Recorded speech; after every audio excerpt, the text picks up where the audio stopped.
Baik, selamat datang kepada yang terhormat Ibu Dr. Dante Rikmala MPD selaku Ketua Komisi Nasional Disabilitas. Selamat malam, Ibu. Iya, selamat malam. Terima kasih. Baik,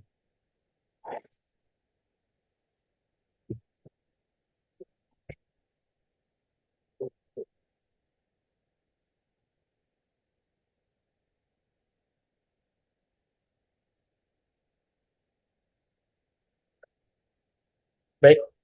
Karena yang kita tunggu telah hadir, marilah kita memulai acara webinar kita pada malam hari ini dengan mengucapkan lapas Bismillahirrahmanirrahim. Assalamualaikum warahmatullahi wabarakatuh. Waalaikumsalam warahmatullahi wabarakatuh. Selamat malam semuanya. Selamat malam Ibu Danti dan rekan-rekan sekalian. Salam sejahtera untuk kita semuanya. Baik, perkenalkan dengan saya Bobi Prabowo selaku moderator pada acara webinar kita pada malam hari ini. Izinkan saya untuk memandu acara atau kegiatan kita pada saat ini. Nah, sebelumnya yang saya hormati kepada Ibu Dante Rekmala dan kepada Ketua Poradis Mas kepada Mas Fahru Rozi dan kepada rekan-rekan sekalian yang tentunya saya banggakan. Baik, jadi untuk acara kita pada malam ini, adapun susunan acaranya itu sebagai berikut. Yang pertama ada pembukaan oleh moderator, yaitu oleh saya sendiri. Kemudian kita akan menyanyikan lagu Indonesia Raya. Lalu ada kata sambutan dari Ketua Poradis. Kemudian ada pembukaan sesi talkshow dan juga pemaparan bersama narasumber kita. Ada pertama dan yang kedua. Dan lalu ada sesi tanya jawab. Baik, sebelum saya memulai acara kita hari ini, sekali lagi saya ucapkan selamat datang di acara webinar Welcoming Mente Poradis Mentorship bersama kami, Forum URD Disabilitas LPDP. Baik, langsung saja untuk menghemat waktu, kita masuk ke acara berikutnya, yaitu menyanyikan lagu Indonesia Raya. Kepada tim panitia, kami persilahkan.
Baik, terima kasih kepada tim panitia yang telah menyediakan lagu wajib kita. Baik, eh, sekarang kita memasuki acara berikutnya, yaitu kata sambutan dari Ketua Umum Poradis kepada Mas Fahrul Rozi. Waktu dan tempat dipersilahkan. Baik, terima kasih Mas Bobi atas kesempatannya. Bismillahirrahmanirrahim. Assalamualaikum warahmatullahi wabarakatuh. Shalom, salam sejahtera bagi kita semua. Yang terhormat tentunya narasumber webinar malam hari ini, yaitu Ibu Dr. Dante Rikmalia MPD, selaku Ketua Komisi Nasional Disabilitas Republik Indonesia yang kami banggakan dan kami cintai.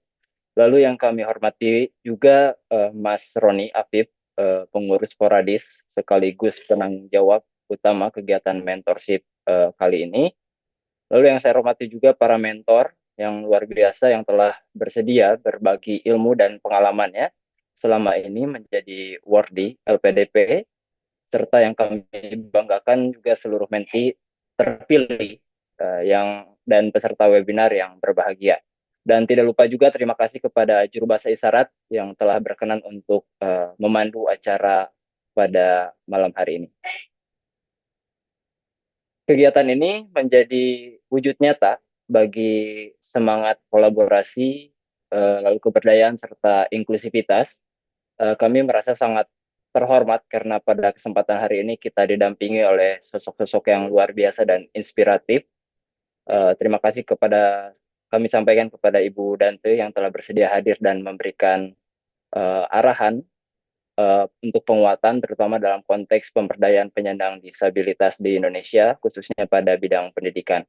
Tak lupa juga apresiasi setinggi-tingginya kami sampaikan kepada Mas Roni yang tidak hanya menjadi pengurus Poradis yang aktif tetapi juga telah menjadi motor penggerak pada program mentorship ini dari awal hingga pelaksanaan akhir nanti. Kami percaya mentoring bukan hanya sekedar transfer ilmu dari teman-teman mentor, tetapi juga ruang untuk bertumbuh bersama, saling memahami dan memperluas jaringan dalam ekosistem disabilitas yang progresif dan berdaya. Para mentor dan menti yang hadir di sini adalah bagian dari masa depan inklusi dan hari ini adalah langkah awal yang bermakna untuk kita semua.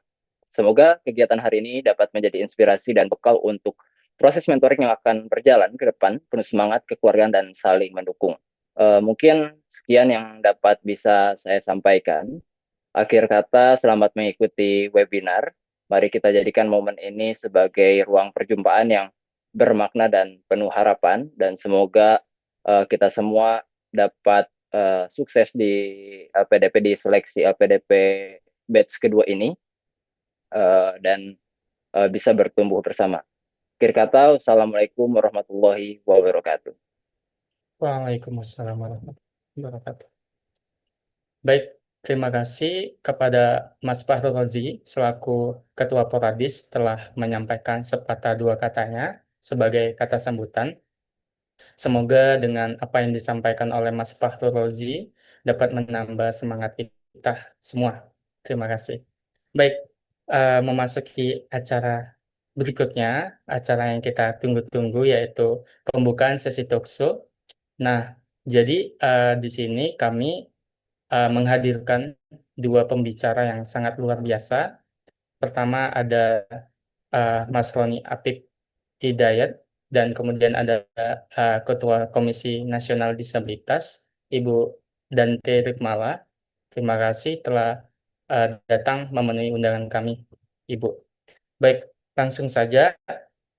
eh, eh, saat ini kita akan memasuki pemaparan narasumber yang pertama, yaitu ada Mas Roni Apip Hidayat. Kepada Mas Roni Apip Hidayat, kami persilahkan. Terima kasih.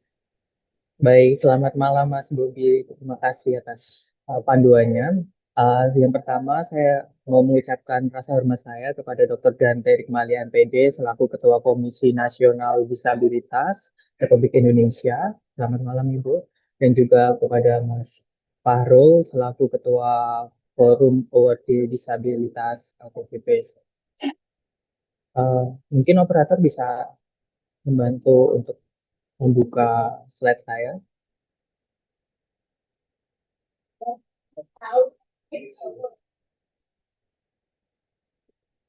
Baik, terima kasih sebelumnya.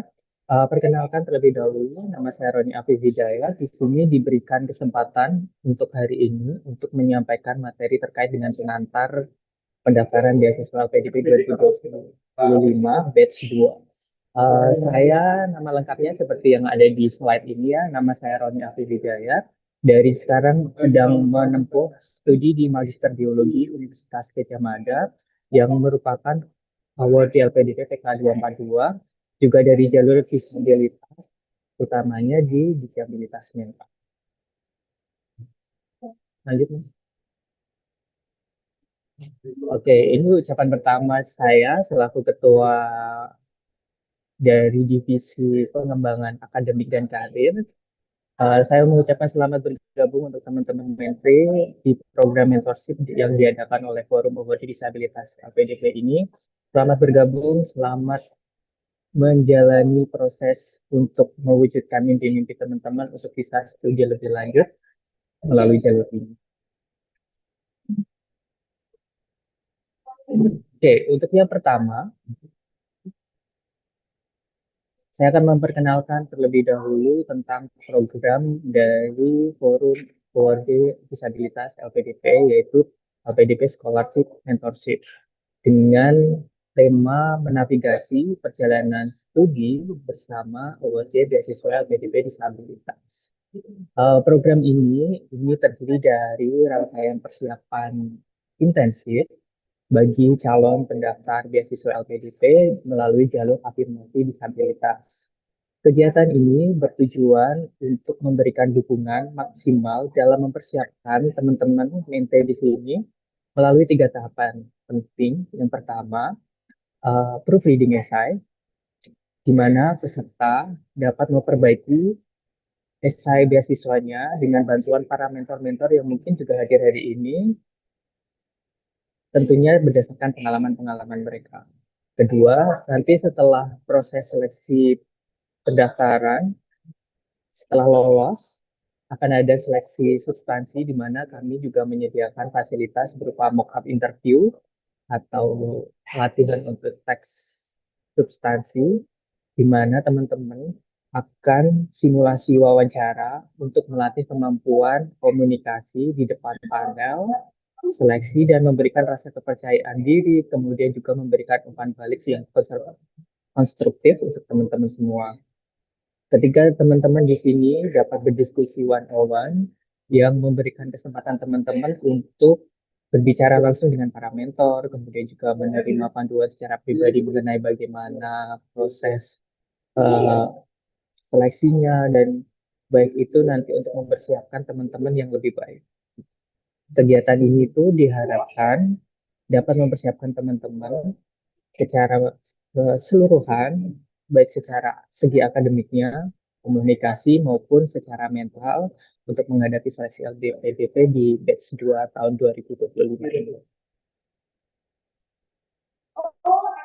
Next, Kak. Oke, yang pertama saya ingin tahu, bisa tulis dong di obrolan chat, teman-teman mengetahui beasiswa LPDP jalur afirmasi penyandang disabilitas kali pertama kali dari siapa atau media apa? Bisa di chat.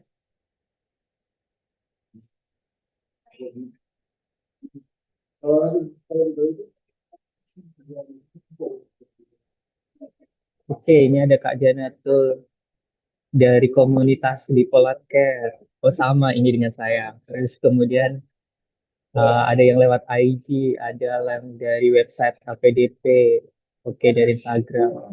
Kalau boleh tahu, tahun kapan kakak-kakak mulai tahu nih, gitu.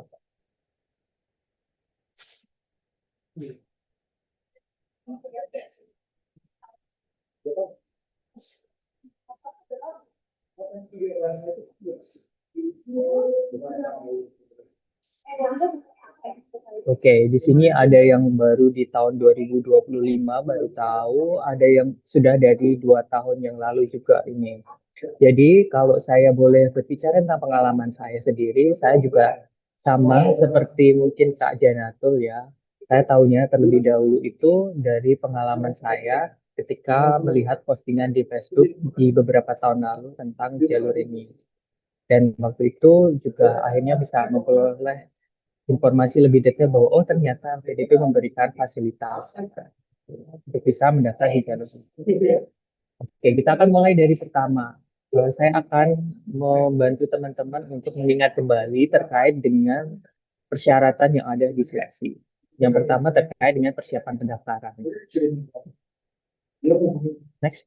Oke, yang pertama adalah teman-teman, terutama untuk para pencalon pendaftar, jangan lupa untuk memahami persyaratan di website LPDP yang dapat diakses di lpdp.kemenq.go.id. Dan jangan lupa untuk informasi lebih detailnya di jalur penerimaan beasiswa penyandang disabilitas tahun 2025. Next. Oke, setelah kakak-kakak semua mencari informasi yang ada di website tersebut, jangan lupa juga untuk memahami informasi di buku panduan pendaftaran beasiswa penyandang disabilitas yang terbaru. Yaitu di sini untuk tahap 2 tahun 2025 sudah ada buku panduan pendaftaran terbaru. Karena pada umumnya jika ada perbaruan informasi itu juga akan tercantum di buku panduan pendaftaran tersebut. Jangan lupa juga untuk mengecek daftar perguruan tinggi yang kakak-kakak tuju dipastikan terdaftar menjadi perguruan tinggi tujuan dari beasiswa LPDP penyandang disabilitas juga. Karena pada umumnya setiap jalur itu memiliki ketentuan masing-masing dan jangan lupa untuk dicek.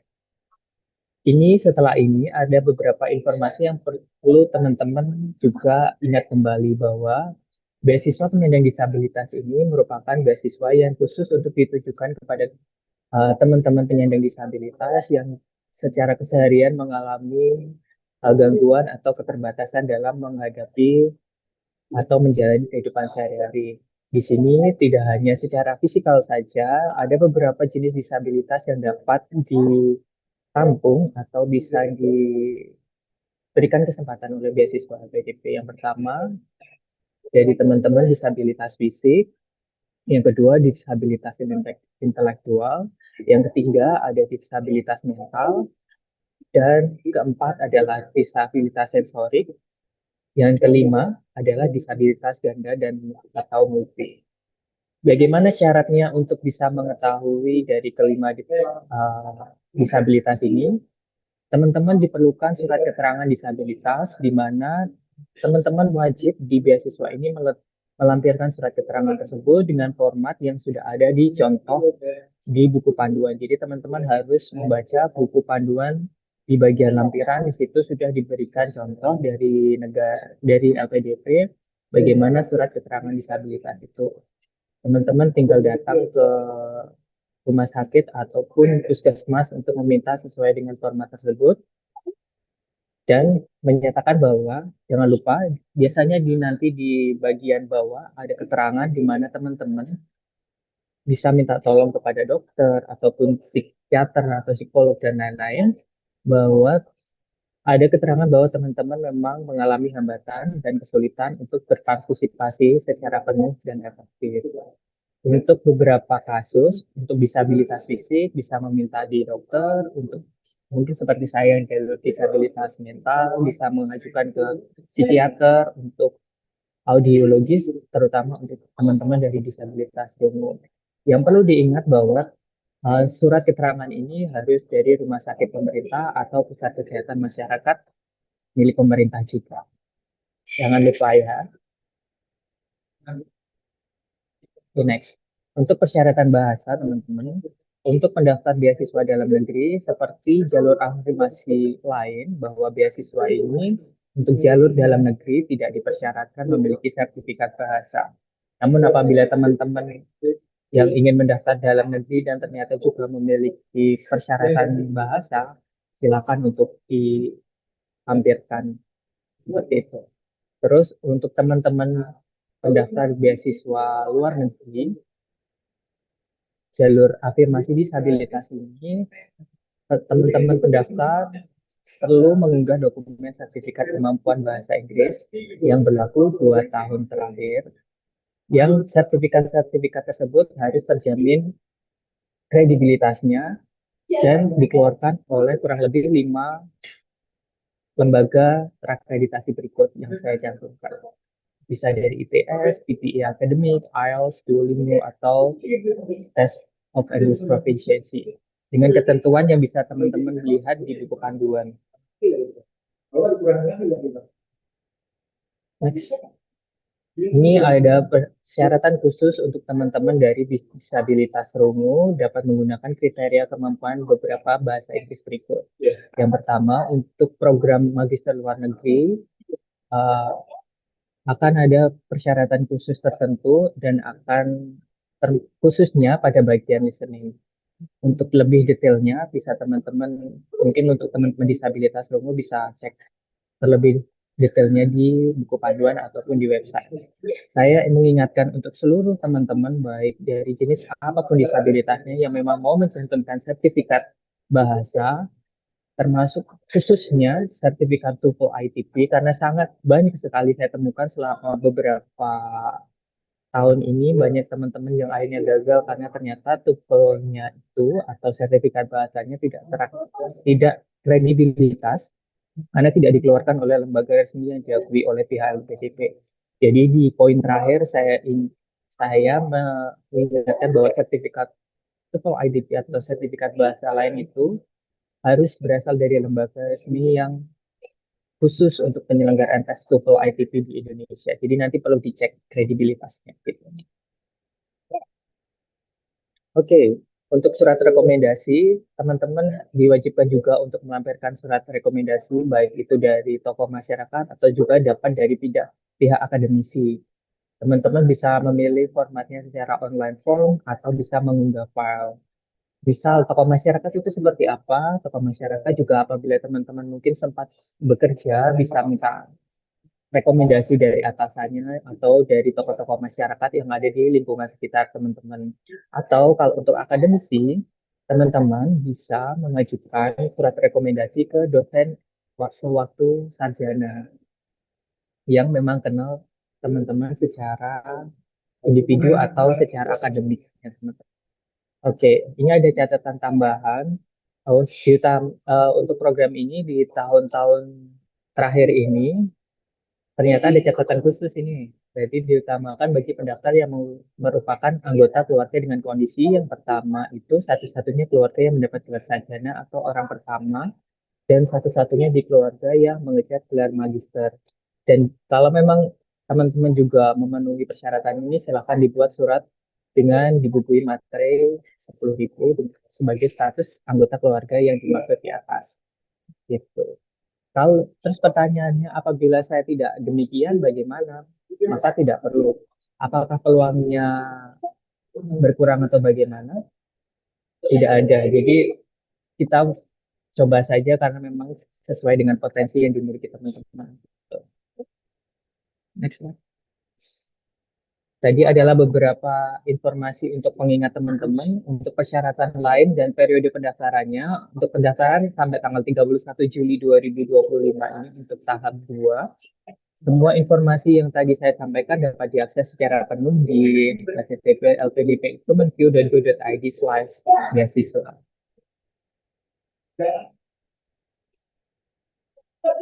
Kemudian jangan lupa teman-teman juga untuk menulis esai lebih detail.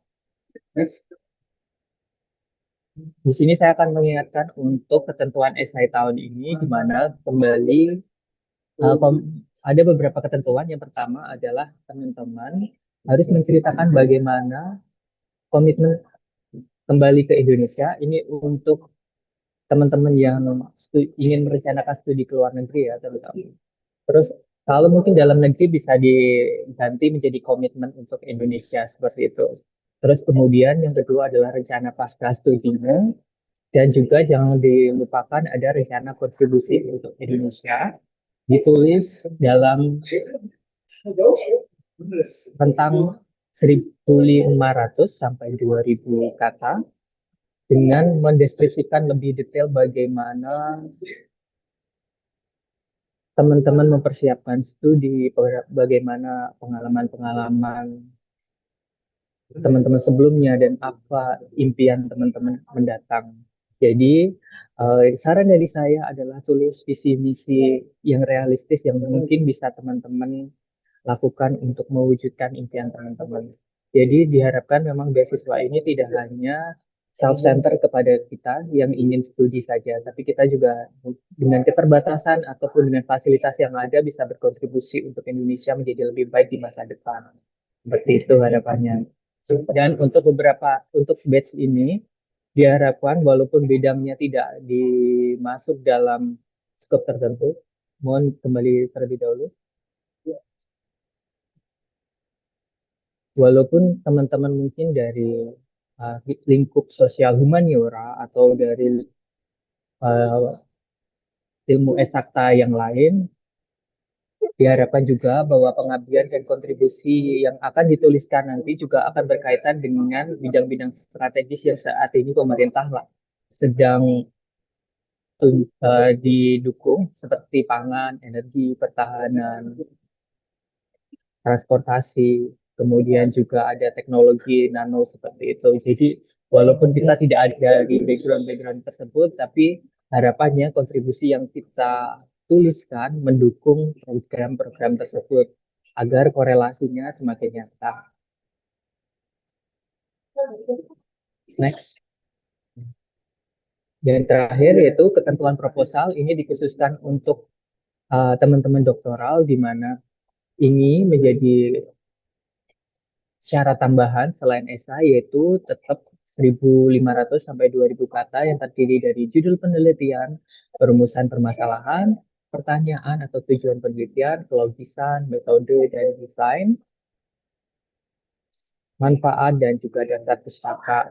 Jangan dilupakan bahwa teman-teman doktoral terkadang umumnya juga diperlukan uh, mencari promotor agar meyakinkan ketika nanti seleksi selanjutnya.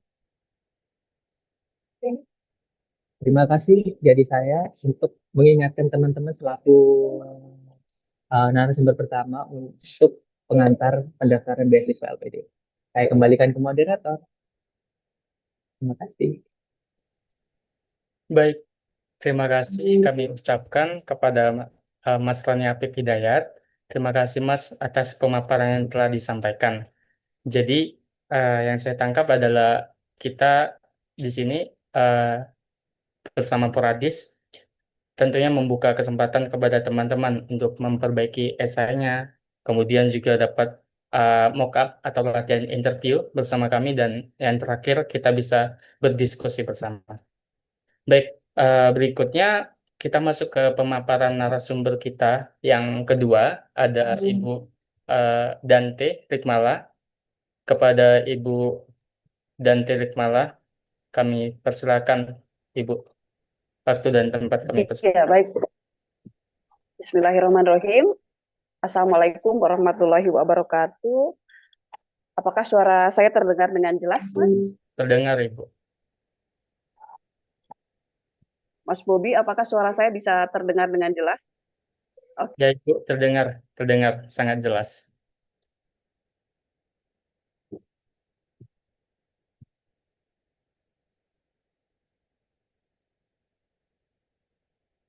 Halo. Hadis, ini sebuah forum yang sangat baik, yang memberikan dukungan kepada penyandang disabilitas, khususnya bagi teman-teman penyandang disabilitas yang ingin mengakses pendidikan tinggi ya. Tentu ini menjadi sangat baik. Selamat atas terbentuk forum ini, dan terima kasih kepada ketua dan juga seluruh jajaran tim Poradis yang kami pantau secara aktif melaksanakan berbagai kegiatan ya terkait dengan dukungan pendidikan kepada penyandang disabilitas, dan juga selamat datang kepada para menti yang sudah berkenan untuk gabung pada kegiatan malam hari ini. Tentu saja ini akan memberikan manfaat untuk teman-teman semua. Tak lupa juga kepada teman-teman GBI dan tim pendukung lainnya, terima kasih banyak berkenan memberikan support dan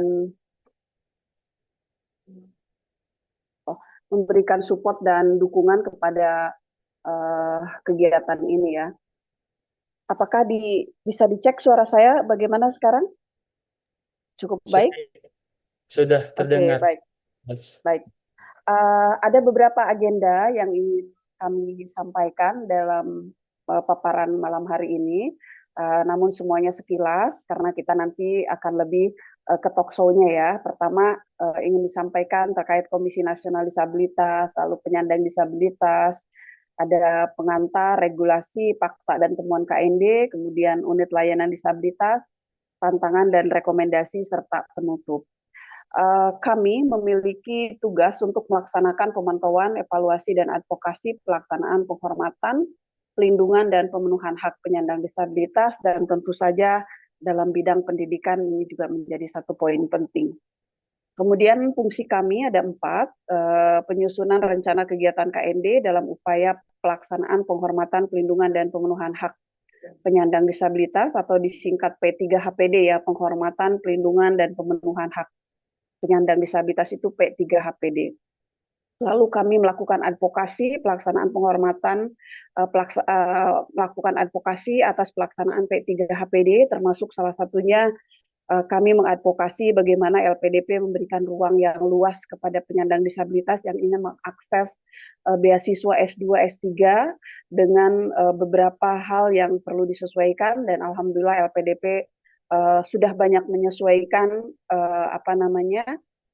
syarat dan ketentuan bagi teman-teman penyandang disabilitas yang mendaftar, sehingga ini menjadikan ruang yang lebih besar ya untuk teman-teman penyandang disabilitas bisa mengakses pendidikan S2, S3. Kemudian pelaksanaan kerjasama, ini pun fungsi kami dalam konteks penanganan penyandang disabilitas.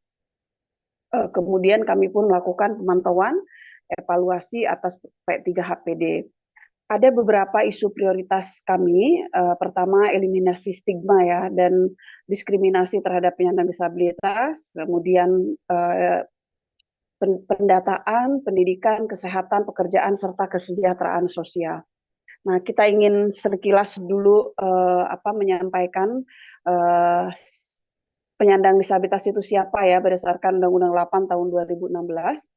Penyandang disabilitas adalah setiap orang yang mengalami keterbatasan fisik, intelektual, mental, dan atau sensori dalam jangka waktu lama dalam berinteraksi dengan lingkungan, dapat mengalami hambatan dan kesulitan untuk berpartisipasi secara penuh dan efektif dengan warga negara lainnya berdasarkan kesamaan hak. Sehingga dari syarat LPDP itu dituliskan apakah mengalami hambatan untuk berinteraksi dan berpartisipasi ya. Ada 22 hak penyandang disabilitas berdasarkan undang-undang ini, mulai dari hak hidup, hak bebas dari stigma, hak pendidikan, kesehatan, hak yang dimiliki oleh non-disabilitas dimiliki oleh penyandang disabilitas, dan untuk perempuan dan anak disabilitas ada tambahan haknya. Jadi kalau untuk perempuan dengan disabilitas itu ada tambahan 4 haknya, jadi 22 plus 4. Kemudian untuk anak dengan disabilitas ada tambahan 7, jadi hak anak ini adalah 22 plus 7 ya. Saya ingin sampaikan terkait dengan pendidikan bagi penyandang disabilitas ya, dan urgensi pendidikan tinggi bagi penyandang disabilitas itu apa. UNESCO menyampaikan bahwa disabilitas merupakan salah satu hambatan paling serius dalam pendidikan di seluruh dunia. Jadi bukan hanya di Indonesia, tetapi di seluruh dunia. Artinya teman-teman penyandang disabilitas di seluruh dunia memang tertinggal, sehingga kita memang harus mengadvokasi agar ini bisa menjadi lebih baik. Fakta berikutnya adalah bahwa pendidikan secara signifikan memengaruhi kehidupan manusia, termasuk bagi penyandang disabilitas. Jadi dengan menempuh pendidikan, bukan hanya sekedar pekerjaan yang menjadi lebih baik, bukan hanya sekedar kesejahteraan yang menjadi lebih baik, tetapi dalam berbagai aspek kehidupan penyandang disabilitas menjadi lebih baik dan juga bisa berkreasi dan juga berkontribusi sebagaimana masyarakat pada umumnya. Kemudian bahwa tingkat pendidikan seseorang itu memiliki korelasi positif dengan tingkat pekerjaan yang lebih tinggi di kalangan penyandang disabilitas. Fakta ini bisa dilihat di mana? Kami menemukan bahwa penyandang disabilitas yang bekerja di sektor formal itu jumlahnya jauh lebih sedikit dibandingkan yang bekerja di sektor informal. Kenapa demikian? Karena kebanyakan penyandang disabilitas itu tidak memiliki ijazah. Jadi tingkat keparahan disabilitas itu keparahan pendidikan, ya, tingkat keparahan disabilitas itu berpengaruh kepada pendidikan. Karena di kita seringkali disabilitas yang diizinkan mengakses apapun itu disabilitas yang taraf atau kedisabilitasannya itu ringan. Nah, padahal ya tahap kedisabilitasannya itu ringan, yang sedang dan berat, apalagi berat, cenderungnya itu mereka ditinggalkan ya karena berpikir sulit untuk dilakukan pengembangan pada mereka. Padahal tidak demikian. Jadi semakin parah kondisi kedisabilitasannya, ternyata juga tingkat pendidikannya dari mulai SD, SMP, SMA, perguruan tinggi mengalami penurunan. Nah, kalau kita lihat bagaimana kondisi penyandang disabilitas berdasarkan tingkat pendidikan, bahwa ternyata dari Susenas, ini masih data dari Susenas 2018 sampai 2020, penyandang disabilitas yang lulus SD atau tidak tamat SD itu 29,61%. Itu 29,61% itu SD sederajat, mohon maaf. Yang tidak tamat SD 27,74%.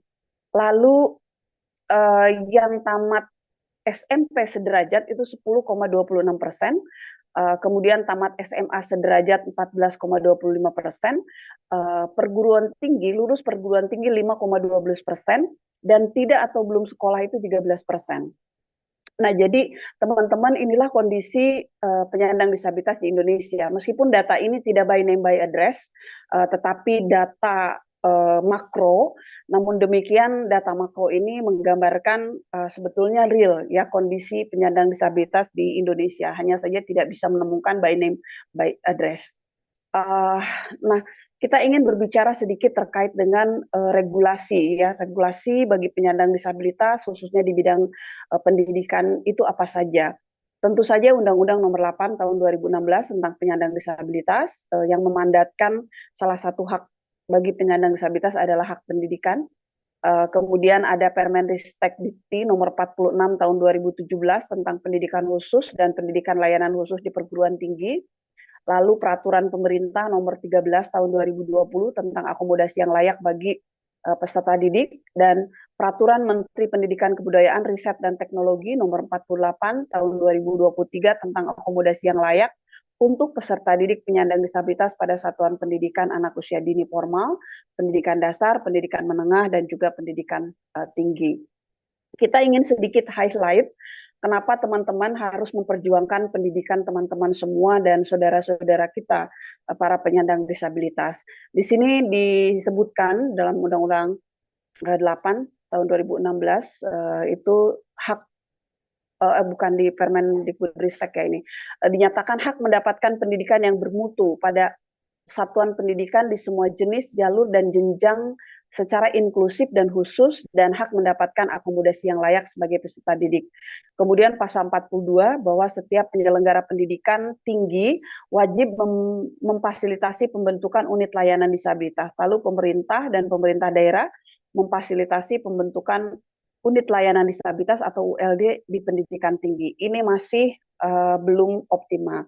Kita lihat data lainnya dari Fakta Pengenyam Pendidikan Tinggi bagi penyandang disabilitas Susenas 2018, hanya 2,8% penyandang disabilitas yang menyelesaikan pendidikan tinggi. Dan KND mendapatkan beberapa temuan terkait dengan perguruan tinggi yang sudah menerima penyandang disabilitas. Namun faktanya masih ada banyak diskriminasi dan akomodasi yang layak yang tidak diberikan. Ya, pertama, temuan kami berdasarkan aduan kepada kontak center kami di TAS 143, ternyata di perguruan tinggi yang menerima penyandang disabilitas belum menyediakan akomodasi yang layak. Kemudian masih terbatas pada disabilitas tertentu. Jadi ada satu perguruan tinggi yang mengklaim dirinya sebagai perguruan tinggi inklusif, universitas inklusif, namun jurusan atau prodi yang dibuka bagi penyandang disabilitas itu hanya prodi-prodi tertentu. Kemudian disabilitas yang diizinkan masuk untuk masuk prodi tertentu itu hanya disabilitas tertentu. Yang dimaksud dengan inklusif itu bukan seperti itu. Membuka luas, membuka lebar semua kesempatan, izinkan penyandang disabilitas untuk memilih dan akomodasi yang layak disediakan atas kalau penyandang disabilitas itu sudah diterima. Kemudian ini ya masih membatasi pilihan program studi yang bisa dipilih penyandang disabilitas, masih membatasi ragam disabilitas yang diterima dan juga ada stigma dan diskriminasi yang mengakar terhadap penyandang disabilitas. Pertanyaan yang perlu kita ajukan kepada kita semua ya, bagaimana penyandang disabilitas dapat memperoleh pendidikan tinggi yang berkualitas dan bermakna. Nah, ini satu hal yang perlu kita renungkan dan juga perjuangkan bersama-sama bahwa pendidikan berkorelasi dengan kesejahteraan bagi penyandang disabilitas. Tentu kita harus memberikan dukungan kepada penyandang disabilitas yang seperti teman-teman Menti sekarang ya berjuang untuk mendapatkan beasiswa. Bagaimana teman-teman ini bisa diberi bekal dari teman-teman mentor yang sudah teruji dan diterima menerima beasiswa LPDP seperti Mas Roni Apip dan Fahrul dan juga teman moderator dan menti semuanya, mentor semuanya ya. Tentu pengalamannya sangat baik sehingga kami dari KND mengharapkan kegiatan dan mentoring bagi teman-teman menti ini terus dilakukan secara berkala, kontinu dan memberikan bekal yang cukup untuk teman-teman menti.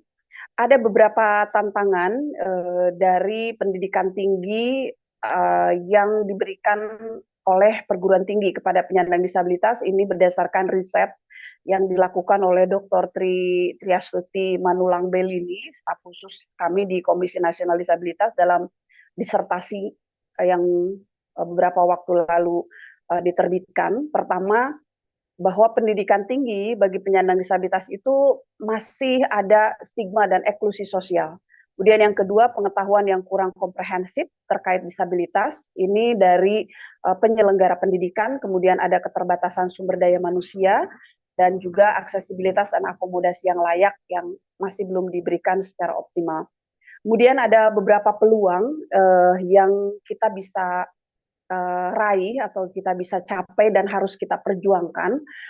Pertama terkait dengan komitmen dalam kebijakan. Jadi teman-teman tadi kan disampaikan ya LPDP meminta apa yang akan diberikan oleh teman-teman kepada Indonesia misalnya seperti itu ya. Dan salah satu yang kami harapkan komitmen dari teman-teman adalah bagaimana teman-teman juga bisa memberikan pengaruh terhadap kebijakan yang lebih inklusif di Indonesia. Kemudian peluang lainnya peningkatan penerimaan penyandang disabilitas di pendidikan dasar, menengah, dan pendidikan atas ya. Itu juga perlu diperjuangkan. Kemudian komitmen kebijakan di perguruan tinggi, teman-teman yang sudah menjadi menerima beasiswa LPDP tentu juga ini bisa menyuarakan hak-hak penyandang disabilitas di kampus masing-masing dan nanti teman-teman menti jika insya Allah diterima di perguruan tinggi baik di dalam dan luar negeri tentu bisa menyuarakan komitmen kebijakan di perguruan tinggi agar lebih baik lagi ya, mendorong segala sesuatu diberikan kepada penyandang disabilitas lebih baik lagi. Kemudian terdapat perguruan tinggi yang semakin terbuka, ini adalah sebuah peluang yang baik. Tinggal bagaimana kita terus mendorong agar ini lebih terbuka lagi. Kemudian penyediaan beasiswa juga ini semakin banyak, namun demikian memang tidak mudah untuk mendapatkan beasiswa sehingga bagi teman-teman jangan pernah menyerah untuk memperjuangkan mendapatkan beasiswa karena teman-teman boleh tanya ya di antara mentor-mentor yang ada di sini, apakah sekali jadi gitu untuk mendaftar beasiswa. Mungkin ada yang berkali-kali apa namanya melamar ke satu tempat-tempat lain di LPDP juga beberapa kali. Bisa jadi mereka melakukan riset terlebih dahulu, kemudian baru mengikuti dan lain sebagainya. Nah ini saya pikir perjuangan dari mentor ini bisa dijadikan teladan oleh teman-teman menti ya, sehingga akan memberikan peluang lebih baik bagi teman-teman menti untuk dapat diterima di perguruan tinggi. Nah, kita ingin ajukan sebuah pertanyaan ya teman-teman terkait dengan pendidikan tinggi di Indonesia gitu ya. Dulu kan masih ada kampus Merdeka gitu ya. Jadi kami selalu bertanya gitu kan, apakah pendidikan tinggi yang inklusif dan merdeka itu hanya mimpi dan ilusi bagi penyandang disabilitas?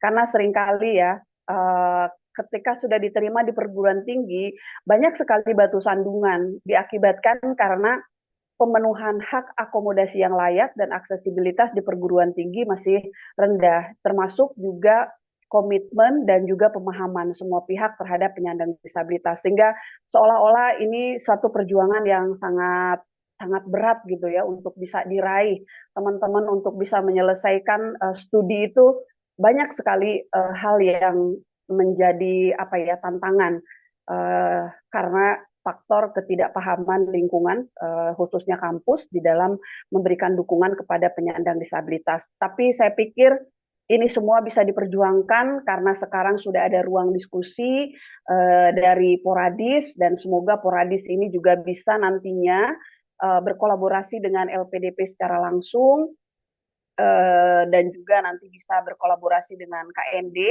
agar ke depan program-program yang diberikan bisa lebih luas lagi dan bisa menjangkau lebih banyak penyandang disabilitas.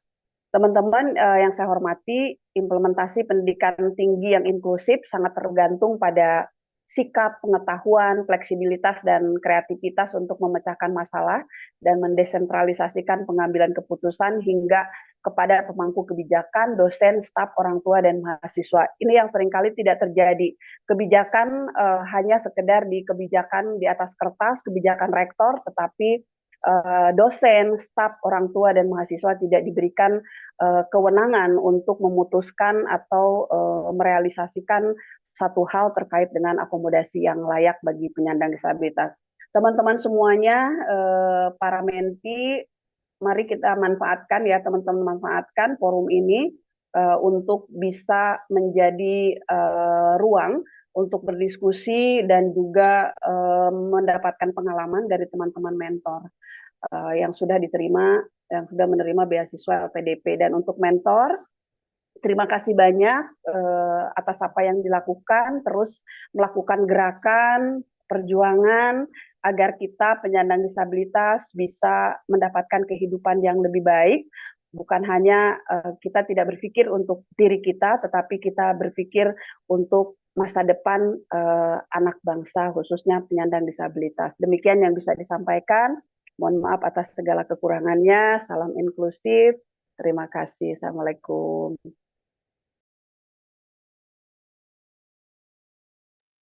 Waalaikumsalam warahmatullahi wabarakatuh. Baik, terima kasih kami ucapkan kepada Ibu dan Terik Mala yang telah memaparkan materinya. Tentunya sangat membuka pengetahuan kita tentang disabilitas dan inklusivitas di ranah pendidikan di Indonesia. Oke, baik, sebelum kita memasuki acara berikutnya, yaitu yang kita tunggu-tunggu atau kita nanti-nanti, adalah sesi tanya jawab. Sebelumnya Ibu, izin Ibu, saya ingin bertanya kepada Ibu Rikmala dan Ti Rikmala secara langsung Ibu. Jadi Ibu, perkenalkan Ibu, izin ya Ibu, saya ingin bertanya. Baik, langsung saja Ibu, kepada Ibu dan Ti Rikmala. Sebelum Ya, teman-teman yang lain bertanya, saya ingin bertanya tentang sebelumnya Ibu, perkenalkan Ibu, nama saya Bobi Prabowo Ibu. Saya iya. termasuk penyandang disabilitas fisik sedang. Hmm, Kak, Oke. jadi kaki kanan saya itu diamputasi dan tangan kanan saya juga cedera saraf BPI Hmm, yang jadi kayak lumpuh gitu. hmm, Jadi sejauh ini saya sedang eh, kuliah magister di Universitas Indonesia, Ibu, dan hmm, juga sedang membawa pendamping saya, istri saya, untuk hmm. menunjang kegiatan saya di sini, karena saya juga sulit mau ngapa-ngapain dengan kondisi saya seperti itu. Jadi kan Ibu, eh, salah satu yang saya khawatirkan adalah setelah saya lulus. Hmm, Setelah saya lulus saya mau mau kemana gitu. ya, Saya lulus harus gimana seperti itu. Dan kemudian saya juga lihat kemarin kan kita ada CPNS ya. Saya hmm, juga bermimpi untuk menjadi seorang dosen, Ibu. hmm, Saya lihat CPNS memang untuk Kemdikbud sendiri itu ada, Ibu, di jurusan saya untuk formasi disabilitas khusus. hmm. Dan saya harap nanti juga setelah saya lulus itu ada sih, Ibu. Ya, amin, amin. Kemudian juga ya kemudian juga ini Bu, untuk dari Kemenak sendiri itu belum ada sih Bu. Hmm, Untuk dari Kemenak saya lihat formasi untuk dosen itu nggak ada untuk khusus disabilitas Ibu. Seperti itu. hmm. Jadi mungkin pertanyaan saya di sini adalah coba eh, tolong Ibu Dante untuk memberikan saya semangat dan motivasi untuk menghadapi masa depan. Ya, sebagai saya kondisi saya seperti ini saya juga agak mengkhawatirkan segitu. Khawatir Hmm. saya, Ibu. Seperti itu, Ibu. Dan malah terima kasih, Ibu. Ya, baik. Ya, saya pikir semua orang khawatir ya ketika selesai pendidikan kemudian mau mau apa ya. Itu adalah hal yang wajar. Namun kita Poradis dengan KND bisa bersama-sama mengadvokasi ya. Kami berharap teman-teman memiliki database dan data itu kemudian bisa kita sampaikan kepada kementerian lembaga ya, bahwa ada fakta data ya teman-teman, apa namanya, penyandang disabilitas yang lulus S2 S3 dan belum mendapatkan pekerjaan dengan jurusan apa saya dari universitas mana saja, ini loh daftarnya ya, seperti bursa gitu kan. Jadi kita tawarkan, kita bisa advokasi semacam itu. Nanti kita bisa diskusikan lebih lanjut. Saya pikir ini satu hal yang visible ya untuk dilakukan karena kemarin juga seperti Kementerian Sosial itu menerima staf khusus menteri itu seorang penyandang disabilitas. Nah ini kan belum menjadi tren ya, baru hanya 1-2 kementerian. Kenapa demikian? Karena memang awareness-nya belum ada dan kita perlu membangun awareness itu dengan cara ya kita sampaikan kepada mereka ya bahwa ini ada data teman-teman magister dan doktor yang belum bekerja, fresh graduate, dan apabila dibutuhkan, nah ini dari sini loh datanya gitu kan, sehingga mungkin itu menjadi sebuah tawaran ya, bukan hanya sekedar formasi CPNS dan lain sebagainya. Karena kemarin kan ada BUMN untuk afirmasi disabilitas pun belum membuka semua jurusan, baru jurusan tertentu, sehingga tetap jurusan yang tertentu yang tidak diharapkan itu tidak bisa mendaftar, gitu ya. Jadi kita berjuang bersama, Mas Bobi. Bismillah ya, semangat semangat. Ya, Ibu. Baik, terima kasih atas jawabannya, Ibu. Agak sedikit melegakan. Amin. Baik, mungkin dari teman-teman yang lain ada yang ingin bertanya, kami persilahkan kepada teman-teman bisa saja langsung raise hand atau bagi teman-teman yang mungkin lebih nyaman terhadap obrolan chat bisa mengetikkan pertanyaannya di kolom chat kita. Terima kasih. Baik, Ibu, ini Ya, ada yang ingin bertanya raise hand. Kami ya. persilahkan saja kepada Kak Nur Sahadati. Silakan tempat dan waktunya Kakak. Oh iya. Assalamualaikum, Ibu Nafis. Perkenalkan saya Nur. Mungkin kita udah beberapa kali ketemu ya Bu di beberapa event disabilitas. Mudah-mudahan ibu masih ingat saya. Nah, saya melanggar Nauman dibutuhkan dan apa pendidikan menulis administrasi tubuh. Apakah soalan ini ada data yang bisa dipakai untuk acuan dan apa lagi instansi ataupun kementerian sebagai dasar untuk menetapkan formasi buat PNS disabilitas karena kebetulan saya PNS juga Bu di Kementerian Koordinator Bidang Perekonomian. Nah, tahun lalu itu di instansi saya tuh membuka lowongan khusus buat disabilitas, tapi hanya untuk disabilitas tertentu dan jurusan tertentu. Jadi dia cuma buka satu formasi aja yaitu buat lulusan D3 komputer informatika dan itu buat formasi peralatan komputer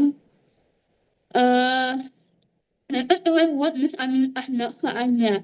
Nah, sebenarnya itu tuh mereka tuh berkaca dari saya karena kebetulan saya adalah penyandang disabilitas pertama dan direkrut oleh mereka. Jadi tuh mereka tuh pemikirannya, oh selanjutnya tuh mereka cuma memilih apa lagi membuat formasi yang seperti sebelum-sebelumnya. Padahal sebenarnya kalau misalnya ada data terkait pendidikan disabilitas itu kan bisa jadi apa ya, jadi kayak rekomendasi buat mereka ketika mau membuat formasi khusus buat disabilitas Bu. Nah itu Ya, sih Bu ada data yang bisa dipakai Bu. Ketika ya, nanti mau menyusun formasi. Karena ini aku di SDM Bu sekarang dengan hmm, Recording perkembangan yang stopped. jadi mungkin aku depan misalnya anak formasi PPNS, Recording in saya bisa progress. membantu buat advokasi terkait hal itu. Terima ya, ya, kasih. ya, baik.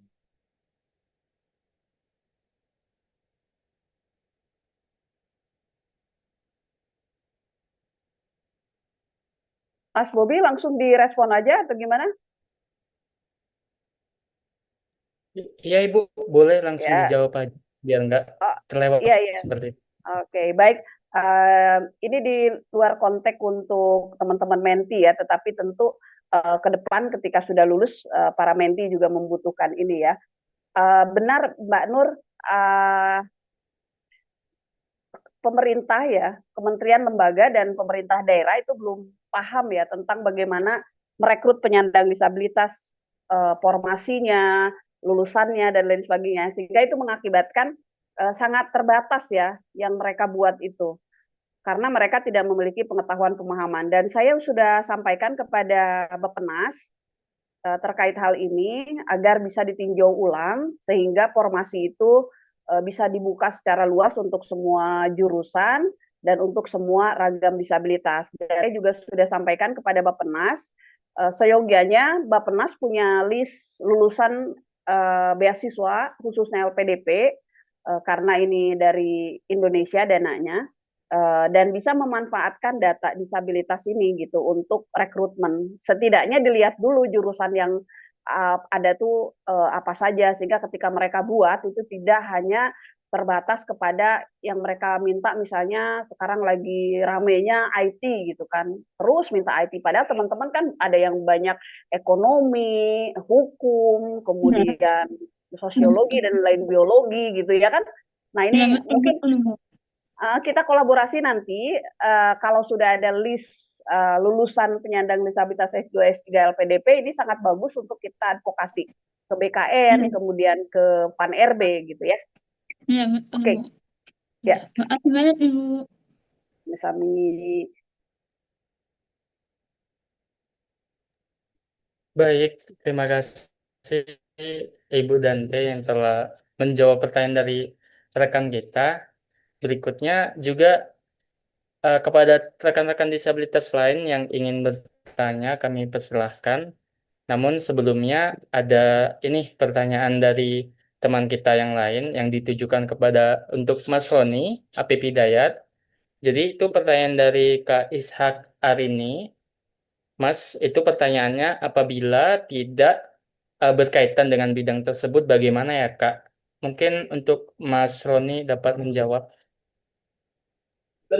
Oke, Terima terima kasih kasih. Mas Bobi dan terima kasih Kak Ane ya, terkait dengan mungkin bidangnya tidak terkait dengan beberapa bidang yang memang menjadi program unggulan dari pemerintah saat ini. Seperti informasi yang telah disebarluaskan juga bahwa LPDP tidak membatasi bidangnya, memang kita diminta untuk memberikan gambaran bagaimana keterkaitan ilmu kita di yang mendukung atau menunjang dari program-program pemerintah tersebut. Maka saya ambil contoh saja, misal teman-teman dari ilmu manajemen seperti itu untuk S2. Apabila kita kaitkan dengan bidang pangan, maka kaitannya manajemen dan pangan. Tentu ada kaitan di mana supply chain management atau manajemen rantai pasok itu sangat ditentukan juga oleh dari ilmu sosial humaniora. Tidak hanya dari ilmu pangannya saja yang merupakan ilmu aplikasi. Jadi sebenarnya teman-teman dari manajemen pun atau teman-teman dari sosial pun juga masih bisa keterkaitkan antara program studinya karena kita nanti juga diminta untuk merencanakan bagaimana output atau hasil studi itu bentuknya, misal tesisnya, itu topiknya apa dan lain-lain, itu bisa dikaitkan dengan program-program yang mendukung uh, pemerintah seperti itu. Contoh ini ada Mbak Nur Sahadati yang mengaitkan manajemen dengan pangan. Karena juga sepengetahuan saya, misal kayak di bidang manajemen juga terkait dengan kebijakan publik, di mana setiap program dari pemerintah itu tidak bisa terlepas dari kebijakan publik yang harus disusun, kemudian juga bagaimana strategi nasional itu terbentuk. Ya, untuk menentukan kebijakan publik dan juga manajemen strategis tersebut diperlukan adanya studi kasus. Nah, oleh karena itu, maka teman-teman dari ilmu sosial, baik itu manajemen ataupun ilmu-ilmu sosial lain, juga masih bisa berkontribusi di sektor ini. Seperti itu, Kak Ane. Jadi sebenarnya ada celah di mana teman-teman atau gap yang bisa teman-teman ambil topiknya untuk bisa lebih lanjut. Seperti itu.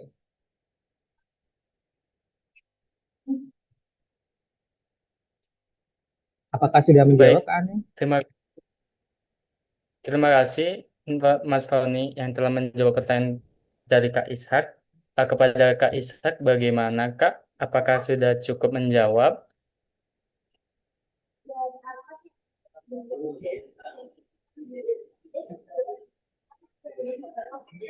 Nah, sepertinya bisa ya. Oke, sudah dicat. Katanya bisa. Terima kasih kepada Kak Ishak. Terima kasih Mas Roni. Baik, selanjutnya ada yang teman atau rekan kita yang lain sedang raise hand untuk mungkin kepada Kak Sita R. Saputra. Mungkin ada yang ingin ditanyakan. Waktu dan tempat dipersilakan, Kak Rita. Oke, terima kasih atas kesempatannya. Sebelumnya perkenalkan, nama saya Sita R. Saputra. Kebetulan dari PK 258, saya mendaftar melalui jalur afirmasi disabilitas mental dan akan berkuliah di University of Nottingham, United Kingdom. Eh, Pertanyaan saya mungkin untuk Ibu Dante.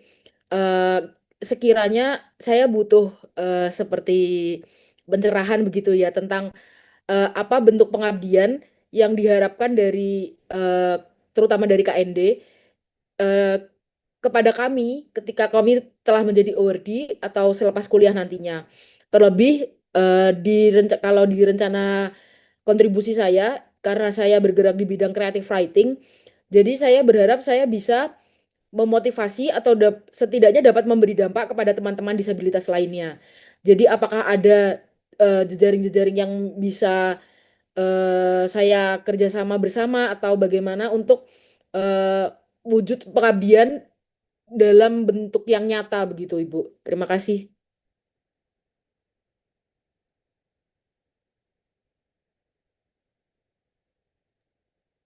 Oke, Kak Bobi langsung dijawab. Baik, terima kasih kepada Kak Sita. Iya, Ibu, silakan untuk Ya, dijawab dan oke. Oke, terima kasih kontribusi. banyak pertanyaannya ya, dan selamat ya sudah diterima nanti di UK berarti ya kuliahnya ya, keren. Alhamdulillah, semoga lancar nanti kuliahnya Amin. dan ini juga bagus banget ya, creative writing ya. Jadi Betul, Ibu. ini berhubungan dengan literasi ya. Iya, Dan literasi di kita, khususnya bagi penyandang disabilitas, dalam apapun itu masih sangat sangat rendah. Ya, kemampuan menulis, memahami sesuatu bagi penyandang disabilitas itu sesuatu yang sulit. Dan secara umum, literasi Indonesia itu kan tertinggal ya, sangat bawah dibandingkan negara-negara lain gitu kan. Sehingga kalau ditanya KND apa ya bentuk kontribusi yang bisa dilakukan oleh teman-teman yang kuliah dan nanti mengabdi ke Indonesia. Kalau relasinya dengan creative writing, saya pikir ini sangat luas nanti ya, sangat luas dan sangat banyak ruang yang bisa diisi. Di antaranya itu membangun kemampuan literasi penyandang disabilitas. Literasinya bisa terkait apapun ya. Kami baru saja tadi mendapatkan audiensi dengan Sulapa Institute, sebuah lembaga yang bergerak di bidang riset dan mereka concern kepada apa namanya climate change atau perubahan iklim dan ternyata mereka mendapati bahwa penyandang disabilitas selain tidak memiliki pendidikan juga mereka tidak mendapatkan akses informasi terkait dengan apa itu bencana, bagaimana mereka menghindari bencana, bagaimana pada saat bencana dan lain sebagainya. Dan kami sampaikan bukan hanya itu tantangan penyandang disabilitas, tetapi penyandang disabilitas juga punya tantangan diantaranya kalau misalnya materi disampaikan dengan cara menggunakan teknologi yang tinggi, menggunakan apa namanya media media internet dan lain sebagainya bagi penyandang disabilitas yang tidak memiliki gadget, yang berada di daerah tertinggal, tidak ada akses internet, itu sangat menyulitkan bagi mereka. Dan yang paling utama, dan meskipun ini sederhana terkait dengan perubahan iklim, ternyata penyandang disabilitas itu tidak paham ya, tidak paham bagaimana dirinya bisa menjaga lingkungan.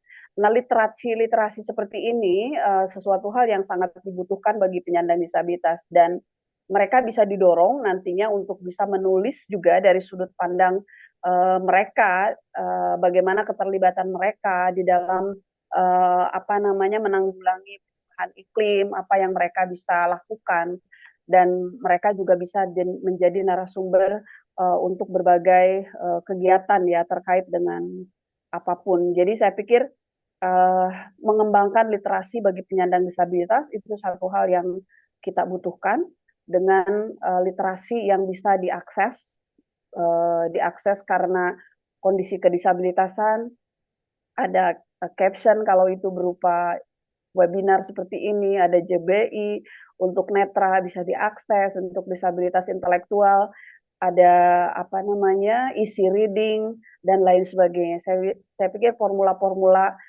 bagaimana nanti tulisan-tulisan dikemas untuk bisa tersampaikan kepada penyandang disabilitas dengan baik, itu adalah satu ruang yang bisa dilakukan untuk apa namanya untuk penyandang disabilitas dan KND sangat senang jika itu dilakukan. Demikian, Mbak. baik. Terima kasih sekali, Ibu. Baik, terima kasih kepada Ibu dan Rikmala telah menjawab pertanyaan dari Kak Sita. Mengingat tentang literasi, Ibu, saya juga ini sedang menjadi mahasiswa S2 Ilmu Perpustakaan. Saya juga fokus riset saya itu ke bidang pendidikan literasi di sekolah dasar. Saya kira kita juga bisa berkolaborasi nih, Kak Sita, bagaimana Wow. ya menulis dengan begitu menarik untuk Ya, ya saya juga bergerak di bidang literasi buku-buku seperti itu Ibu. keren-keren. Langsung nyambung. Ya, langsung Alhamdulillah. inspirasi deh. Oke, baik mungkin ada 2 pertanyaan lagi terakhir ya kepada rekan-rekan. Ada teman kita ini, Ibu, izin Ya, kepada silakan. Kak Jannatul Liutamima. Kami persilakan Kakak waktunya. Terima kasih.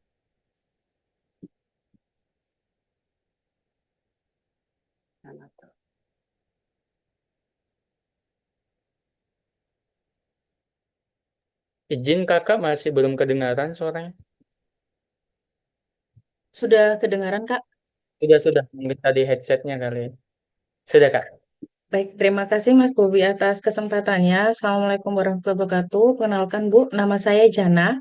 Saya salah satu mente untuk acara Foradis Mentorship kali ini. Saya izin bertanya Bu, terkait apakah ada bentuk advokasi atau mungkin apa ya istilahnya seperti mungkin saya agak susah menjelaskannya. Jadi saya tadi teringat dari apa yang Ibu sampaikan tentang ada masih banyak universitas-universitas di Indonesia yang mengaku inklusif, tapi ternyata secara fakta dan lapangannya ternyata inklusivitasnya itu tidak menyeluruh gitu, Bu. Dan ini pun sedang saya alami, Bu, di mana universitas dalam negeri yang ingin saya tuju itu posisinya 50-50, Bu. Setelah mengetahui disabilitas yang saya miliki ini adalah disabilitas mental. Ketika ditanya apa yang terjadi ketika hal-hal itu misalkan kambuh atau semacamnya, mereka berpikir, nanti kalau gimana-gimana, saya tanggung jawabnya seperti apa? Sehingga saya jadi minder sendiri, Bu. Nah, ada beberapa arahan dari beberapa teman-teman yang saya tanyakan, "Loh, kenapa kok tidak mengambil ke universitas dalam luar negeri saja?" Ya, mengingat banyak hal, karena kondisi saya memang secara maslahat memang lebih baik dalam negeri. Namun dalam hal ini akan sedikit apa ya Bu,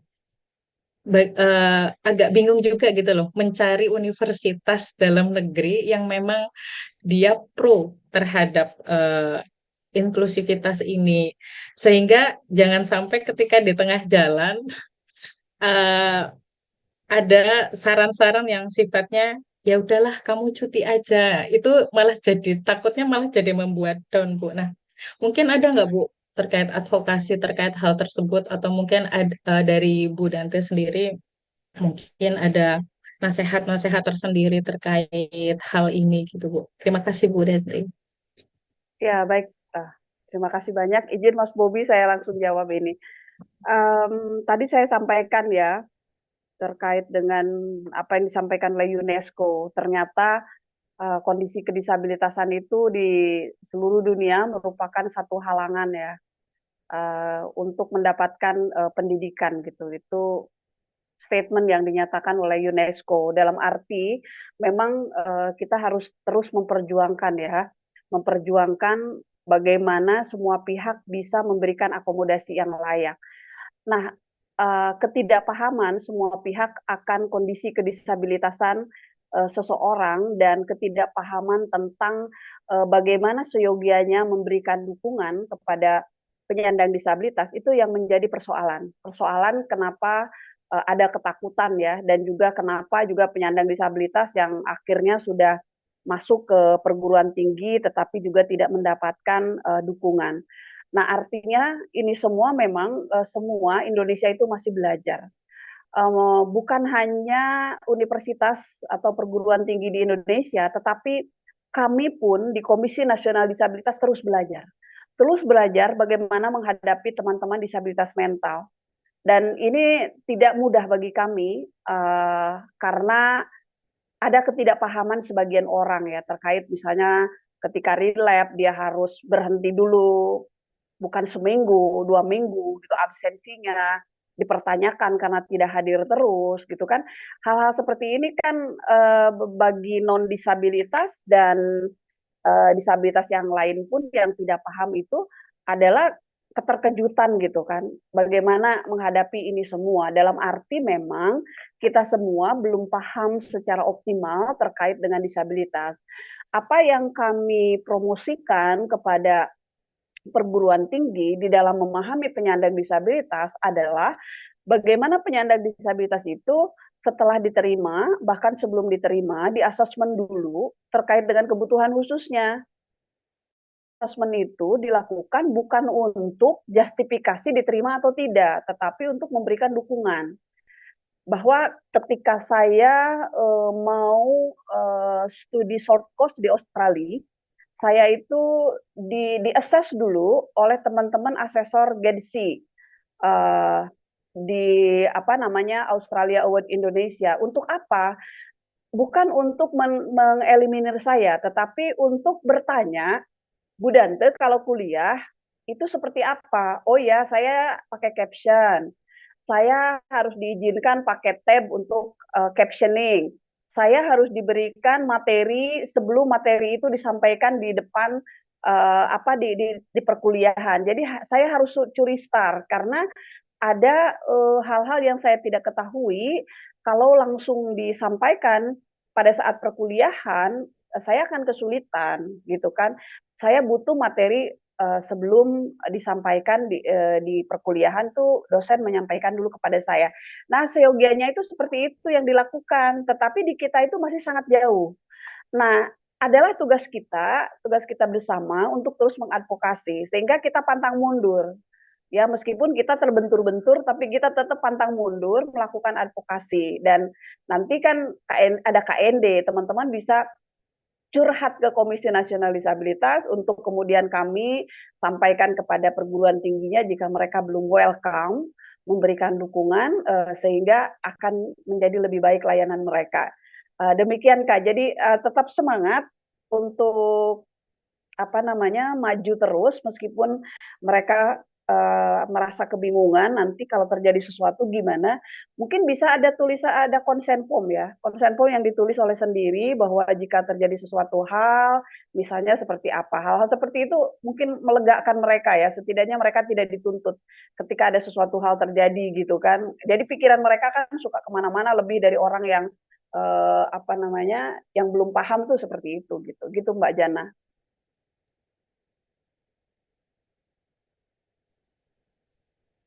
Ya, baik. Terima kasih Bu Dante atas pencerahannya. Kami. Baik, terima kasih kepada Ibu Dante yang telah menjawab pertanyaan dari Kak Jannatul.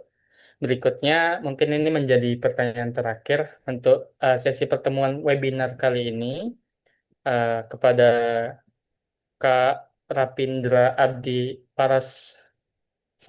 Pahaswara. Dipersilakan Kak, waktu dan tempatnya untuk bertanya secara langsung. Terima kasih. Baik, terima kasih atas kesempatan yang telah diberikan. Di sini saya izin bertanya, khususnya untuk Ibu Dante ya. Saya tadi menyimak diskusi seputar pertanyaan sebelumnya dari teman-teman di sini, terus juga membahas tentang adanya peluang karir untuk disabilitas gitu ya. Yang mana ini kan sebenarnya sedang ada diskusi juga dari Bappenas. Kemarin diskusinya itu tentang ini, penyediaan aksesibilitas gitu kan bagi para ASN. Nah, itu sedang dibahas juga dan sedang berjalan. Sempat saya ikut hadir juga di sana dan ada usulan bahwasanya eh, setiap KL itu bisa bekerja sama dengan Dikti ya khususnya karena kan yang punya basis data pendidikan penyandang disabilitas, kemudian dari univ mana aja, dari prodi mana aja, itu kan dari Dikti. Nah, sehingga apabila KL, Kementerian Lembaga, atau pemerintah daerah, itu meminta data dari Dikti, kemungkinan bisa sesuai gitu ya dengan ketersediaan penyandang disabilitasnya dan juga dengan formasi yang akan dibuka gitu sehingga tidak ada lagi formasi yang tidak ada pelamar atau formasi kosong, nah seperti itu. Jadi itu sempat usulan-usulan seperti itu. Nah ini mungkin eh, bisa apa ya, bisa terus di follow up gitu agar nanti rekrutmen disabilitas khususnya di pemerintahan itu juga bisa lebih tepat sasaran lagi. Dan kalau untuk di swasta, nah ini balik lagi kan kalau di swasta ini dari segi pemerintah, Kementerian Ketenagakerjaan itu kan sudah memberikan aturan-aturan yang cukup baik ya, khususnya buat perusahaan swasta agar menyediakan kuota 1% gitu. Nah, cuma kan itu aturan tidak bisa berjalan sendiri kan. Ada kepentingan dari pemilik perusahaannya. Nah, entah mereka paham atau enggak dan mau buka atau enggak itu kan dikembalikan lagi ke perusahaannya karena kalau perusahaan swasta itu kan berbeda dengan pemerintahan yang kalau pemerintahan kan harus sesuai dengan aturan dan regulasi. Kalau swasta ini yang agak susah. Nah, kira-kira apakah itu bisa terus di follow up terus Bu terkait dengan adanya apa masukan-masukan seperti itu gitu sehingga nantinya eh, rekrutmen pekerjaan untuk disabilitas itu bisa makin terbuka luas ya di Indonesia ini. Kemudian pertanyaan kedua terkait dengan unit layanan disabilitas di perguruan tinggi. Nah, ini kan eh, kita mungkin sering melihat ada kampus yang sudah punya, ada yang belum.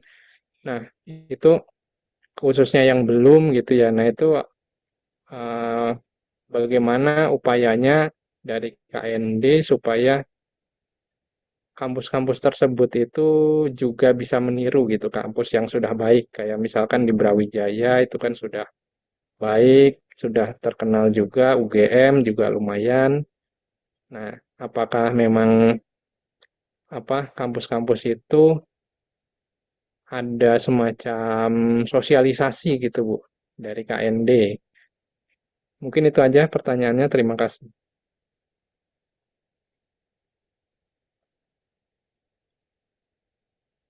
Oke, baik. Terima kasih banyak atas pertanyaannya ya, dan terima kasih banyak juga atas update-nya dari Bappenas sudah membicarakan tentang hal ini. Karena apa namanya kami juga berterima kasih kepada Poradis karena waktu itu mengupdate terus kepada KND terkait dengan afirmasi disabilitas di BUMN, di mana kami mendapatkan informasi bahwasannya banyak formasi kosong karena jurusan yang diminta itu jurusan tertentu gitu. Dan ini saya langsung sampaikan kepada Pak Maliki waktu itu dari Bappenas bahwasannya ini harus dilihat kembali aturan dan apa namanya mekanisme rekrutmen afirmasi disabilitas gitu kan, baik di CPNS maupun di afirmasi disabilitas, karena ternyata kan banyak ruang yang kosong padahal sarjana disabilitas itu sangat sangat banyak, tetapi yang dipilih itu kan jurusan tertentu dan ini menyulitkan karena disabilitas yang lulusan perguruan tinggi kan baru sedikit, kalau milih-milih jurusannya ya nggak akan kena gitu kan. Dan alhamdulillah ya Mas Rapindra, saya mendengarkan update ini sehingga itu apa satu hal yang baik ya, berarti memfollow up apa yang KND sampaikan. Dan KND juga akan memberikan review terkait dengan rekrutmen afirmasi disabilitas itu kepada kementerian terkait. Semoga ini juga menjadi bahan pertimbangan mereka. Dan terima kasih banyak barusan menyampaikan terkait apa namanya rekrutmen pekerjaan disabilitas di sektor swasta ya. Tentu ini juga perlu kami dorong terus dan kami sudah bekerja sama dengan Apindo sehingga perusahaan-perusahaan di bawah Apindo itu sudah mulai bergerak, namun memang kami perlu pantau terus bagaimana progresnya ya, dan ini diingatkan. Nah, ini juga mengingatkan kami untuk melakukan fokus group discussion atau juga kami mendengarkan laporan dari kementerian lembaga terkait dengan pemenuhan hak bekerja bagi penyandang disabilitas di kementerian lembaga pemerintah daerah dan juga dari swasta. Nanti kami akan melakukan seperti review ya, mengundang duduk bersama seluruh kementerian lembaga dan juga pemerintah daerah untuk bertanya kepada mereka bagaimana pemenuhan hak bekerja termasuk di sektor swasta. Nah, KND sudah bekerja sama berkolaborasi dengan pendidikan tinggi khususnya dengan Belmawa untuk bisa memberikan dorongan kepada universitas-universitas untuk memberikan stimulan ya berupa dana untuk pembentukan ULD dan beberapa universitas itu kan setiap tahunnya diberikan anggaran oleh Belmawa untuk mendirikan ULD. Harapannya ini bisa mendorong universitas yang lain dan KND terus suarakan ini dengan berbagai bentuk kerjasama baik dengan perguruan tinggi secara langsung ataupun melalui forum rektor dan juga LLDT ya. Kita sudah diskusi terkait hal ini. Semoga ini bisa terus dilakukan dan insya Allah akan terus kami lakukan. Terima kasih, Kak.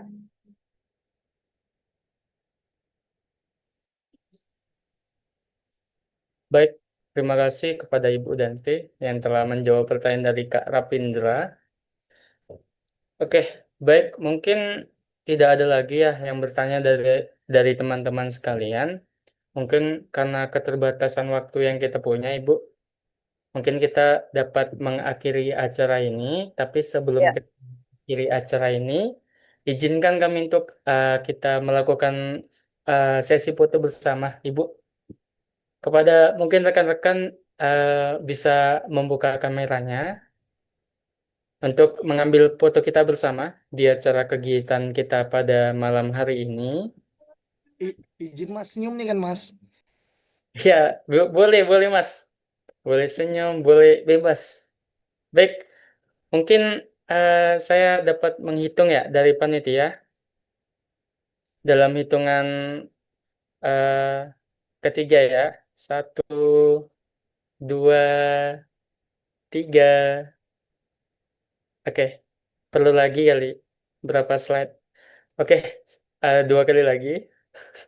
1, 2, 3. Baik, 1 kali lagi. 1, 2, 3. Baik. Terima kasih kepada Ibu Dante yang telah memenuhi undangan kami, Ibu. Terima kasih telah meluangkan waktunya untuk kami. Sama-sama, Dan terima kasih.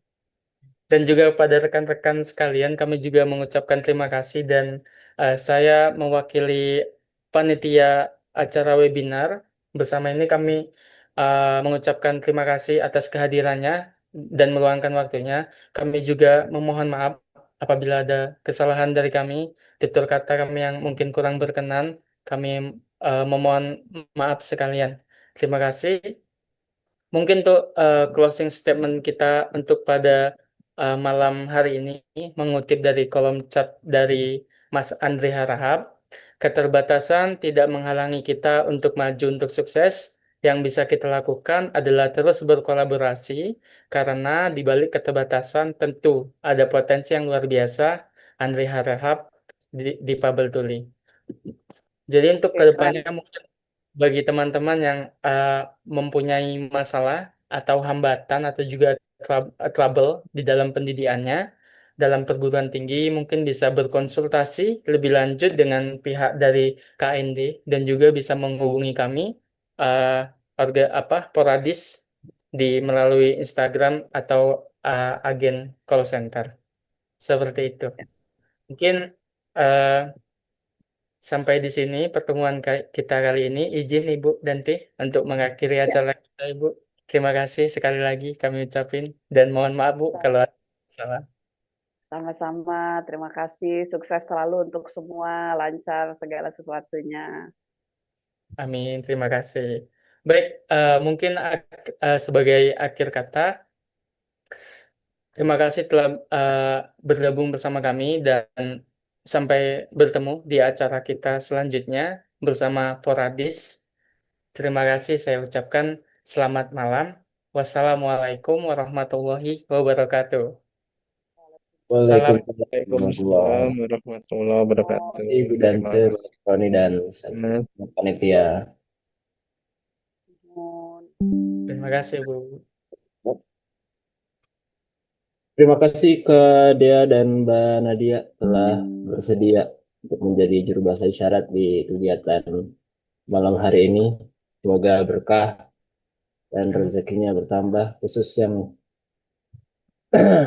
sedang memperjuangkan beasiswa LPDP ini. Semoga rezekinya di tahun ini. Amin, amin ya rabbal alamin. Terima Amin. kasih semua. Sampai ketemu lagi di kegiatan selanjutnya. Oke, terima kasih juru bahasa isyarat. Bye-bye.